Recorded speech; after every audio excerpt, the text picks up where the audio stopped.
If you warm up before trying to scream, but your throat still feels scratchy or uncomfortable, this video is for you.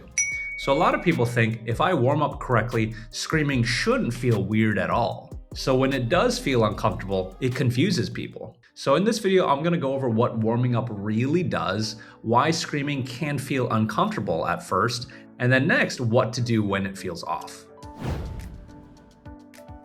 So warming up doesn't make screaming automatically comfortable.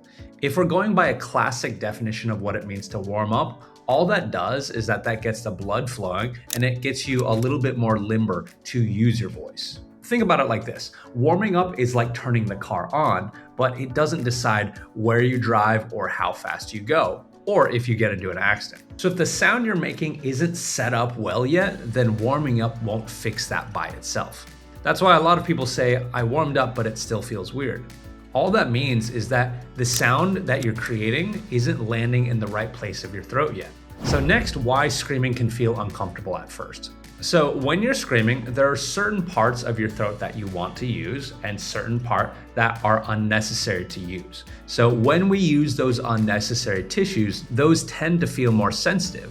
So when the sound hits those wrong spots, your body reacts with making you feel scratchy, tickly, and gives you a feeling where it makes you want to cough. And that feeling isn't fixed by warming up longer, it's fixed by gently changing how you're making the sound so it makes it easier to use just the right tissues. So now let's talk about what to do when it feels off. So if screaming feels uncomfortable, don't just keep practicing the same thing or just trying harder. Instead, try simple changes. Try making the sound quieter. Change the vowel that you're using. Maybe instead of like E, maybe ah or O. Next, try doing a slightly higher or lower pitch.